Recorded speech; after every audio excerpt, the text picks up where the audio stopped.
말씀 보겠습니다.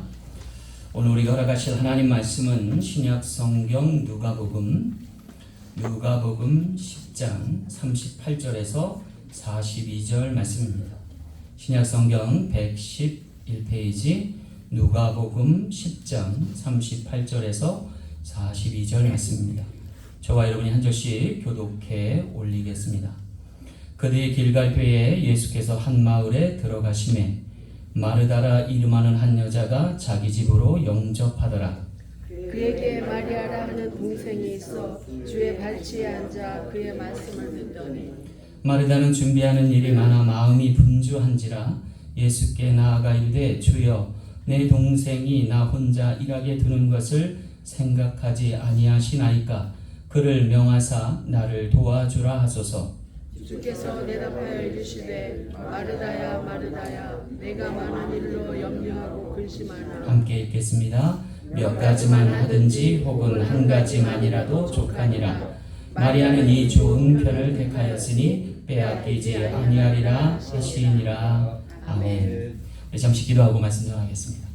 참 좋으신 아버지 하나님, 오늘 주 앞에 전심으로 나온 귀한 성도들 마음과 심령을 기뻐 받아주시되 하나님을 사모하는 마음이 주를 앙망하며 독수리 날개치같이 비상하여 주님과 해와는 복된 시간으로 인쳐주시되 오늘도 말씀하여 주시고 그 듣는 말씀으로 심고 가꾸어 거둘 때에 많은 것을 풍성케 되는 놀라운 역사 이루어 주옵소서. 한 주간에도 귀한 말씀으로 함께 하심을 믿고 거룩하신 예수님 이름으로 간절히 기도하옵나이다. 아멘. 할렐루야. 옛날 미국의 한 선교사가 인디안 추장을 전도하였답니다. 감사하게도 추장은 어린아이처럼 예수님을 구주로 영접하게 되었답니다. 그리고 얼마 지나지 않아 추장은 갑자기 선교사님 댁으로 사슴 가죽을 드리겠다고 가져온 거예요. 사슴 가죽이 얼마나 귀한 건지는 모르겠지만 이 선교사님에게는 딱히 필요한 것 같지 않아 보였습니다. 그래서 정중히 거절하였답니다.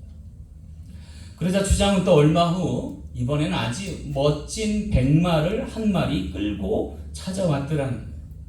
그러면서 하나님께 드리겠으니 받아달라고 이야기하는 거예요. 그러자 이 선교사님이 초장에게 뭘 자꾸 이렇게 갖고 오냐고 라고 반문했다고 합니다. 그러자 추장은 내가 주님을 영접하고 너무 기뻐서 감사의 마음을 표하고 싶은데 뭘 드려야 할지 모르겠다면서 자신이 뭘 바쳐야 주님이 진정 기뻐하실까요? 라고 되묻는 것이었답니다.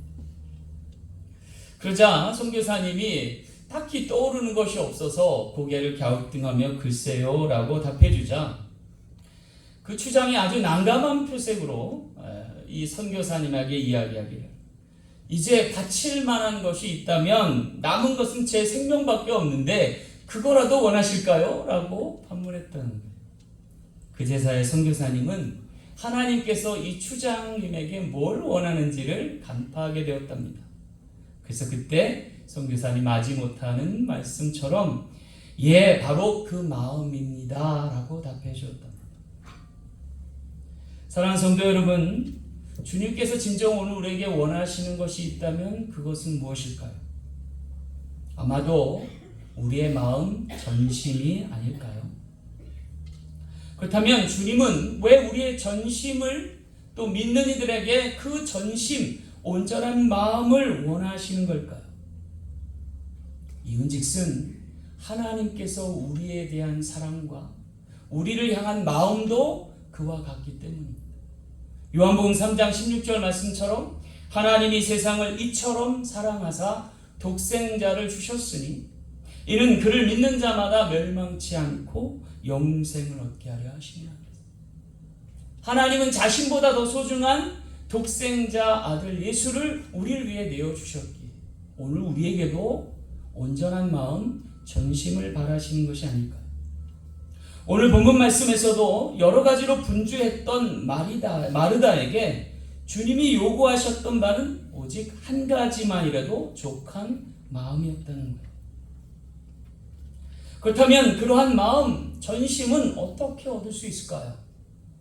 오늘 주님을 온전히 맞이했던 마리아를 통해서 하나님 우리에게 향하신 온전한 마음, 그 전심을 헤아리며 우리도 주님 앞에 전심으로 나갈 수 있는 저와 여러분 되시길 간절히 소망합니다. 자, 그렇다면 예수님을 구주로 영접하는 마음, 그 마음은 어떻게 얻게 될까요? 말씀을 통해서 귀한 깨달음 얻는 저와 여러분 되시길 간절히 소망합니다. 첫째는요, 게스트로 모시라 하십니다.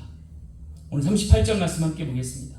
그들이 길 갈 때에 예수께서 한 마을에 들어가심에 마르다라 이름하는 한 여자가 자기의 집으로 영접하더라 그랬어요. 여기 예수님을 영접하는 한 여성을 소개하고 있습니다. 성경은 그녀를 마르다라 이름하는 한 여자라 칭하고 있습니다. 지금 마르다의 마음은 어쩌면 유치원생처럼 와글와글할지 모릅니다. 그리고 그녀의 집은 시끌벅적한 교실과도 같다 하겠습니다. 그녀의 마음이 분주하기 그지없습니다. 이은즉슨 메시아를 위한 연애를 준비해야만 했기 때문입니다.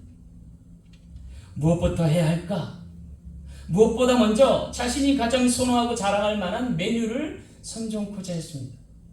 그래서 먼저 하인을 시켜서 양을 잡아오게 하고 달콤한 석류를 따오라 했을지 모릅니다. 그녀는 지금 가게 주방장처럼 아주 분주하기 그지없습니다. 밀가루 반죽도 해야 하고 염소젓도 짜와야 하고 식사 후에 먹을 과일도 준비해야 합니다. 그리고 마실 차를 빠뜨려서는 더더욱 안 될 겁니다. 정리할 것도 너무 많아 보입니다. 화단에 물을 줘야 하고요. 거실의 벽난로도 청소해 놔야 합니다. 응접실의 양탄자를 털어놔야 할지 모릅니다.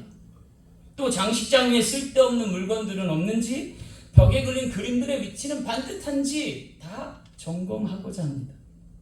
또 식탁에 냅킨은 준비됐는지, 수저와 포크는 가지런히 놓여 있는지, 어쩌면 모두가 그녀가 결정한 몫인지 모릅니다.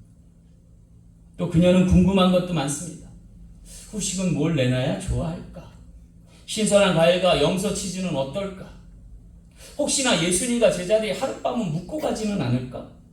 그러면 침대 시트를 갈아줘야 하는데 과연 누가 2층에 가서 침대 시트를 갈아 놓을 수 있을까? 그러면 내가 그 사이에 이 과일을 꽃 모양으로 조각할 수도 있고 치즈를 방주 모양으로 내놓을 수도 있으련만 하고 생각하는지 모릅니다. 그러던 사이에 그녀의 머리에 스치던 생각이 있습니다. 내 동생은 어디 갔지? 누가 마리아를 본 사람 있나요? 마이 굿뉴스! 그녀가 마리아를 찾아낸 것은 공교롭게도 예수님의 발치 아래였습니다. 마르다는 마리아를 이해할 수가 없었어요. 아니, 저런 꼴 사온 것 같으냐고? 아니, 사랑방에 남자들이 가득한데 거기서 여자가 뭘 하려고 들어가 있는 거야? 눈치 없는 자신의 누이가 선생의 발치에 앉아 마냥 헤헤거리고 있는 것이 정말로 꼴사나워 보였을지 모릅니다. 순간 마르다는 화가 나서 견딜 수가 없었을 거예요. 분노가 치밀어 올랐을지도 모릅니다. 아니면 뚜껑이 열리기 직전이었는 것 같아요. 그래서 손짓해 봅니다. 이리 나와. 헛기침도 해봅니다. 나오라니까. 매서운 눈초리로 째려보기까지 했을지 몰라요. 그러다 참다 못한 마르다는 이번엔 주님께 거칠게 항의해 봅니다. 주여! 내 동생이 나 혼자 일하는 것을 생각지 아니하시나이까. 저를 명하사 나를 도와주라 하소서. 순간 주님은 그 가정에 초대된 귀한 손님이 아니라 종으로 전락하는 순간이 되고 말았습니다. 여러분, 이쯤 되면 누구든지 마리아를 말려야 되지 않을까요? 물론 마르다도 예배드리기를 갈망했던 것 같습니다. 그녀 역시 주님의 발치 아래서 주님의 말씀을 듣고 싶었을 것입니다. 하지만 그녀에게는 응답해야 할 일이 있고 책임져야 할 일들이 너무 많았던 것 같습니다. 다가오라는 세밀한 부르심에 예 주님 가겠습니다 라고 했지만 쉽사리 응답할 수는 없었던 것 같아요. 왜 그렇잖아요. 갑작스러운 전화나 예고된 중요한 손님의 방문에 우리의 모든 선한 의도는 사라져버릴 수 있기 때문이죠. 긴급한 일의 횡포가 그녀를 꿀꺽 삼켜버리고 만지 모르겠습니다. 여러분 혹시 우리의 예배의 자리도 그럴 때가 있지 않나요?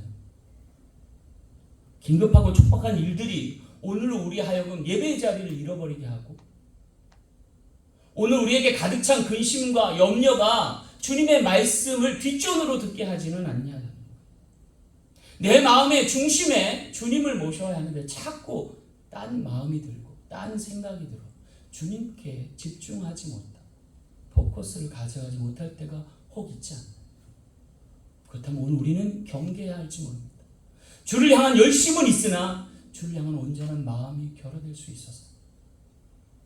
그러나 오늘 우리가 이 마르다의 경우를 되새겨보면서 주님 앞에 전심으로 나갈 수 있는 우리 모두 되길 간절히 소망합니다. 두 번째, 호스트로 모시라 하십니다. 39절 말씀 보겠습니다.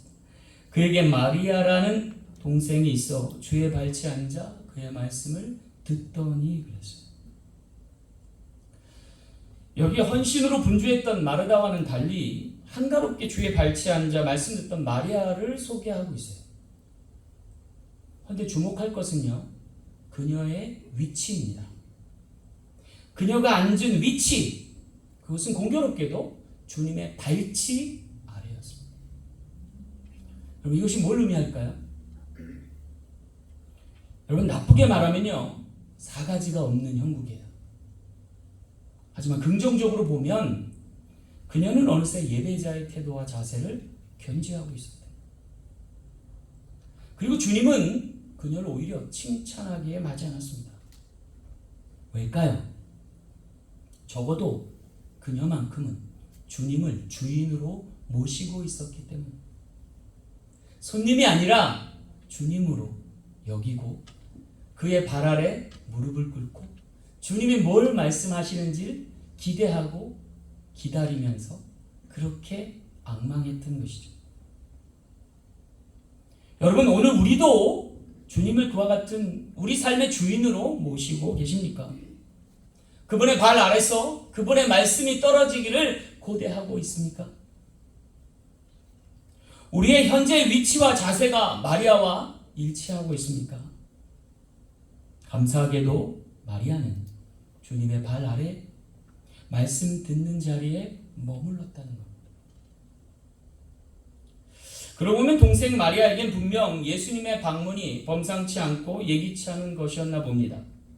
물론 예수님과 제자들이 잘 정돈된 언니의 집에 밀려 들어왔을 때 그녀도 덩달아 바빴을런지 모릅니다. 제자들이 던져놓은 외투와 배낭을 가지런히 챙겨 놓아야 했을 것입니다. 길에서 묻혀온 먼지를 씻기 위한 물과 또 손과 발을 닦을 수건도 준비해 놨어야 했을 것입니다. 그보다 먼저 서둘러 목마른 일행들에게 포도주를 건네며 입가심을 해야 했는지도 모를 일입니다. 어쩌면 마리아는 될 수 있는 한 편안하게 그리고 진정한 우애로 그 모두를 대하고자 애썼을 것이라 서려냅니다. 하지만 거실에 오고 가며 시중을 들 때에 그녀의 시선을 한눈에 사로잡은 분이 계셨습니다. 바로 예수님이십니다. 마리아에게 있어 예수님은 왠지 모를 기쁨과 호감의 대상이었을 법합니다. 그래서일까요?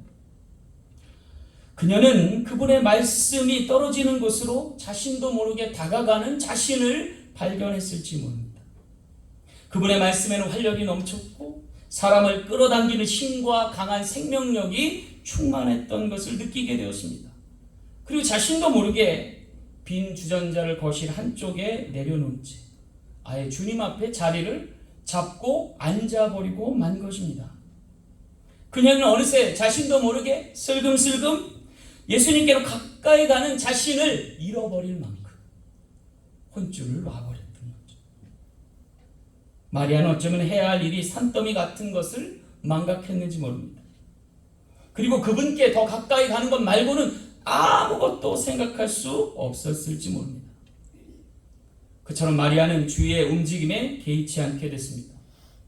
물론 몇몇 하인들이 물동이를 들고 분주히 움직이는 모습도 그녀의 시야에 들어왔을지 모릅니다.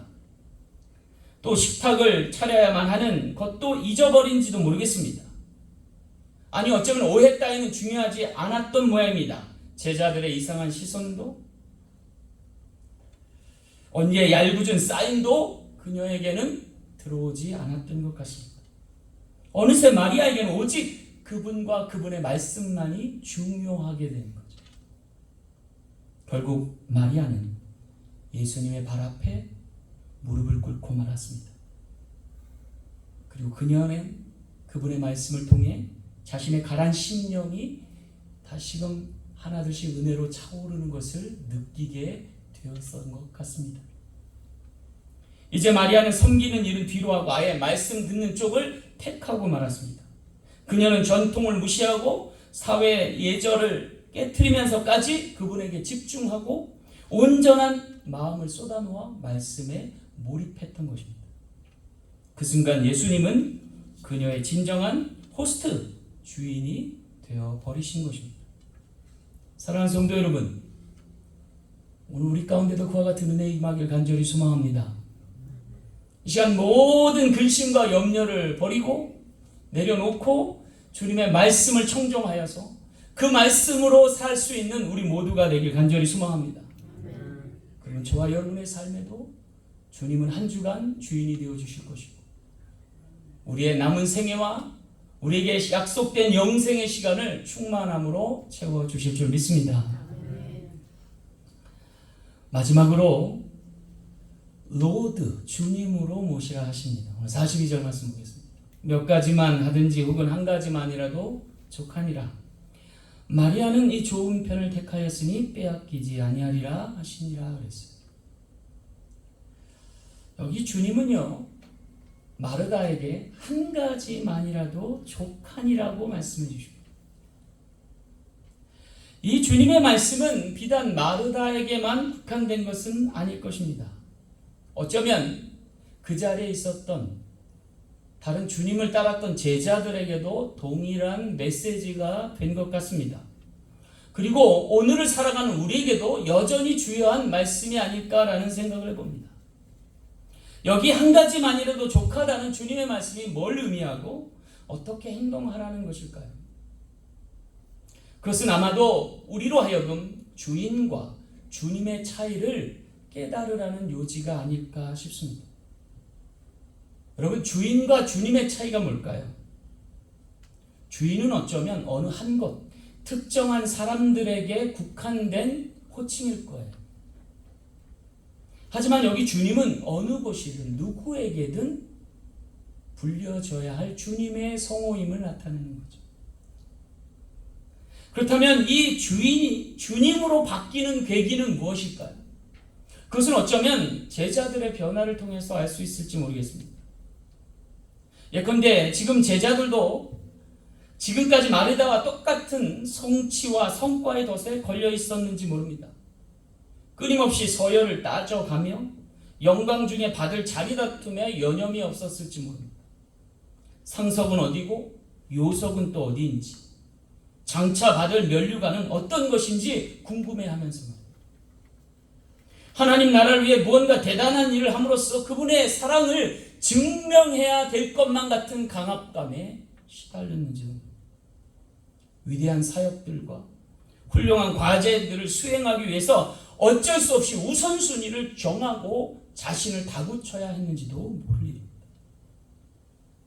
어쩌면 처음 제자들도 요란스러웠던 마르다처럼 그렇게 시행착오를 거치고 있었는지 모릅니다. 그리고 경우를 모르는 마리아를 못마땅하게 여겼는지 모릅니다. 하지만 변화되고 있던 제자들은 하나님 나라가 도리어 역설적인 것이라는 것을 깨달았는지 모르겠습니다. 세상은 업적의 박수를 보내지만 하나님의 나라는 역설적이게도 늘 교제를 갈망하는 주님을 소개하는 거죠. 해야 할 일들 때문에 그분의 임재 안으로 들어가는 것을 놓쳐버리는 오늘 우리를 경계하고 있는지 모릅니다. 그분은 섬겨야 한다는 중압감을 느끼며 제대로 실수조차 없는 우리를 안타까워하실지 모릅니다.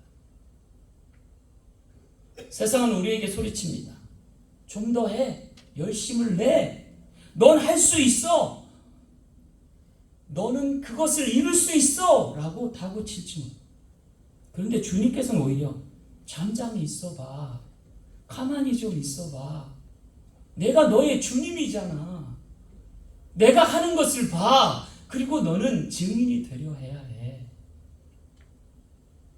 어쩌면 주님은 일꾼을 찾으시기보다 자신의 삶과 자신의 사역을 이해할 형제와 자매를 찾고 계셨는지 모릅니다. 그리고 벗이라 인쳐주며 함께 일하길 기뻐하셨는지 모르겠어요. 물론 주님도 그들의 수고와 헌신이 복음의 진보를 이루는데 마땅한 것임을 왜 모르시겠어요? 그리고 주님의 이름으로 이 모든 수행하는 우리들을 어쩌면 아낌없이 응원하고자 하실지도 모릅니다. 그러나 우리가 주여 주여 하면서 그분을 위한다는 열심의 묵목으로 주님을 까맣게 잊어버리고 일에 파묻히는 것을 원치는 않으실 거예요. 과연 주께서 우리의 열심을 좋아하시는 걸까요? 우리는 과연 그분의 의도를 제대로 파악하고는 있는 걸까요? 어쩌면 주님은 은혜라는 안장을 얹고 그 위에 우리를 올라 태우시는지 모르겠습니다. 하지만 결단코 주님은 말 앞에 수레를 가는 것을 원치 않으실지 모릅니다. 그렇게 되면 앞뒤가 바뀌는 거죠. 수레도 중요합니다. 수레를 끄는 말도 마찬가지입니다. 그러나 언제나 말을 수레에 앞서 태워야 합니다. 그렇게 하지 않으면 사람이 수레를 끌고 가야 할지 모르기 때문입니다. 오히려 지치고 상할 수밖에 없고 더 많은 충전의 시간이 필요할 수밖에 없는 노릇이죠. 어쩌면 부엌에서 섬김은 거실에서의 교제 이후에 따라올 자연스러운 일이었는지 모르겠습니다. 무엇보다 먼저 우선적으로 그분의 임재 앞에 시간을 보냈어야 할 것입니다. 하나님께서는 아무리 무거운 짐이라도 끌어당길 수 있는 힘을 우리에게 공급하시는 분이십니다. 우리가 지고 따라가야 하는 십자가에는 내 죄의 대가를 치루는 것만으로 족한 것이 아닐 수 있습니다. 어쩌면 우리의 십자가 안에는 해야만 해 하는 의무와 뭐뭐 해야 한다면이라는 조건과 해야 했어야 했는데 라는 후회를 모두 동반하는 것인지 모릅니다. 오히려 그 모든 것으로부터 주님은 자유케 되기를 원하실지 모릅니다. 주님은 네가 많은 일로 염려하고 있구나. 그러나 네게 꼭 필요한 것은 한 가지라도 족한 것이란다 라고 일러주시기 때문입니다. 수고하고 무거운 짐진 자들아 다 내게로 오라 말씀하신 연유가 여기 있다 할 것입니다. 사랑하는 성도 여러분, 한 가지만이라도 족한 줄로 알고 주님의 요청에 응답할 수 있는 우리 모두 되기를 간절히 소망합니다. 그러므로 쉼을 얻고 나음을 받아서 주님과 함께 동행할 수 있고 주님의 사역에 동참할 수 있고 주님의 일하심에 증인될 수 있는 우리 모두 되어서 주님의 기쁨에 참여할 수 있는 우리 모든 지체 되시길 간절히 소망합니다. 말씀을 맺겠습니다. 과연 예수님은 오늘날 우리 믿는 이들에게 무엇을 진정 원하실까요? 우리의 삶과 예배에서 진정 원하시는 것은 무엇일까요? 예수님은 마르다가 자신의 성격을 버리고 취미를 포기하는 것은 원치 않으셨을 거예요. 예배부터 드리고자 요리책을 불태우는 것도 원치 않으셨을 것입니다. 또 그녀가 마리아를 모방하는 것은 더더욱 원치 않았을 거예요. 그러면 진정 주님이 원하시는 말은 뭘까요? 그것은 예배와 말씀을 통한 영적인 교제가 아니었을까요? 친밀함을 더 강조하신 것은 아닐까요? 그것은 어쩌면 우리가 평강의 하나님 그 얼굴을 구하는 것과 같다 하겠습니다. 예수님께서 거실에서 자신의 발 아래 앉아있던 마리아를 환대하신 것처럼 말해요. 그리고 우리 모두에게도 그와 같이 가까이 오라 말씀하실 것 같습니다.